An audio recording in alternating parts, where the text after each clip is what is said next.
Quartier Belleville, commune d'Abobo. 8 personnes présentant les mêmes symptômes sont décédées en moins de 6 jours. Alerté, le préfet d'Abidjan se rend sur les lieux supposés du drame. Ça reste à être confirmé, ce sont les morts qui ont eu lieu en l'espace de 6 jours avec en commun des personnes qui sont passées ici, qui ont consommé du breuvage ici, qui se trouvent dans le quartier également. Donc les services judiciaires, mais également les services de police vont faire l'enquête. On ne peut pas tirer de conclusions rapides, mais ce que nous disons, c'est que la source semble se trouver ici. À quelques mètres du cabaret, Vincent Toby fait une étrange découverte. Plus de 2300 litres d'alcool remplis dans des fûts. Nous sommes venus avec la mairie d'Abobo, mais également les services de sécurité, pour lancer encore un appel à toutes les populations qui s'adonnent à la consommation de ce type d'alcool non contrôlé. Le gouvernement a pris des mesures très claires, depuis toujours, mais particulièrement il y a 1 an à la suite d'Abata.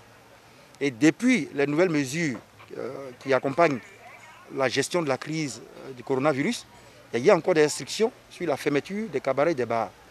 Donc nous ne savons pas si la boisson qui a été consommée ici a également été consommée ailleurs à Abidjan.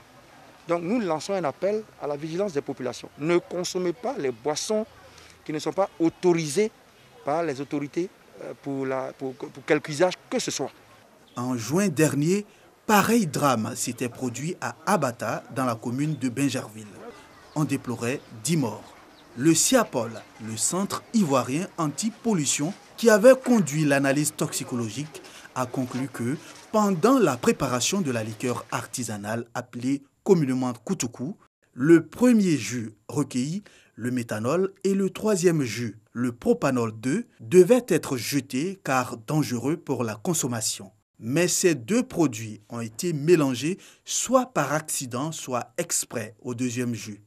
Ce breuvage est mortel car contient un taux anormalement élevé de méthanol avoisinant les 80%.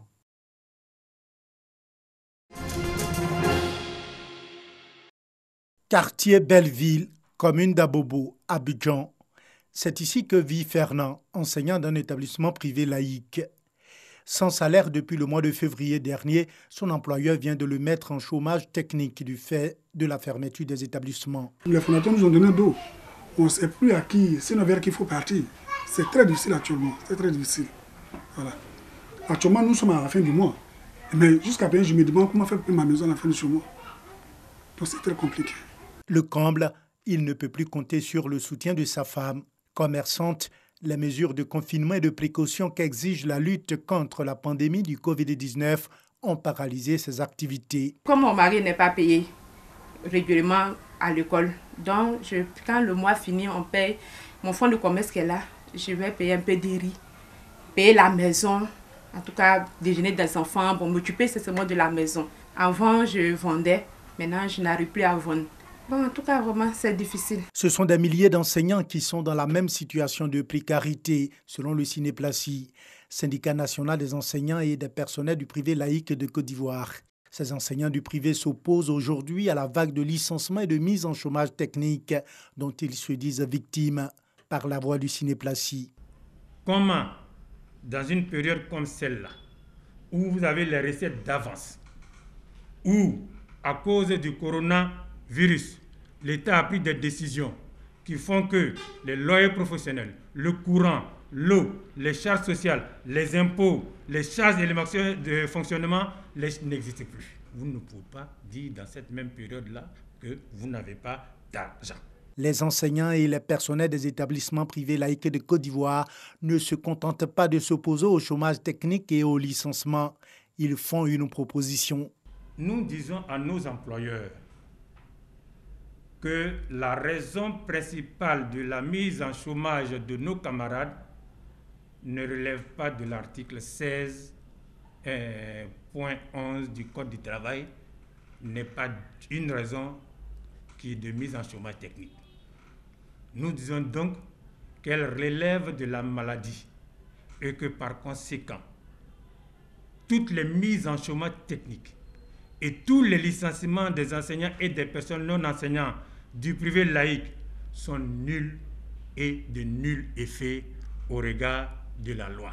Selon le Cinéplacy, l'enseignement privé au mois de mars a déjà perçu 95% de recettes annuelles de frais d'écolage et la masse salariale de l'enseignement privé tourne autour de 20%. Disons stop au Covid-19. Tu veux éternuer ou même tout seul. Réunis au sein du NGZ, Nouvelle Génération Zouglou, les artistes Yabongolova, Révolution, les leaders Magic Diesel, Amaral, Ken Poké, Bénédiction, VDA et Zouglou Fashion unissent leurs voix pour bouter le coronavirus hors de la Côte d'Ivoire. Ces artistes sensibilisent les populations sur les risques de contamination du Covid-19.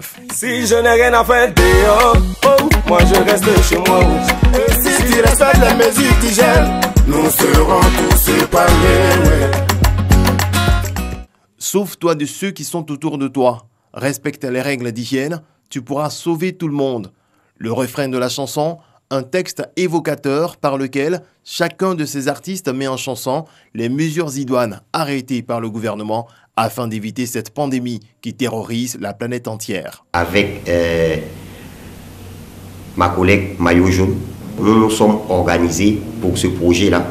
Quand est arrivé le coronavirus, vous savez que la maladie empêche les regroupements de beaucoup de personnes. Et c'est comme ça que nous avions entamé une organisation avec un groupe d'artistes. L'idée est venue de faire une chanson pour participer à porter des messages pour la lutte contre Corona. Pour faire passer plus loin le message, même dans les hameaux les plus reculés, plusieurs langues s'entremêlent dans cette chanson réalisée par le jeune arrangeur ivoirien Roche Arthur.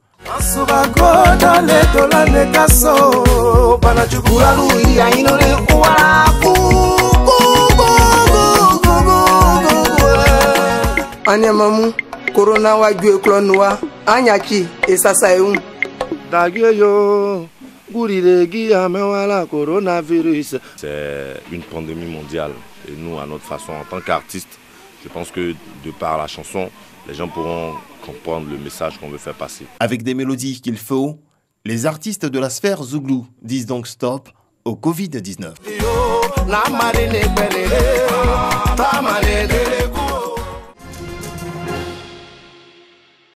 Pour la phase de lancement du projet, Mon école en ligne, ce sont 7500 élèves en classe d'examen des écoles confessionnelles islamiques sur toute l'étendue du territoire qui sont concernés. Objectif, sauver l'année scolaire menacée par la pandémie du Covid-19. La présente conférence de presse a pour objet de procéder à son lancement et lancer un appel à l'aide pour sa pleine réussite.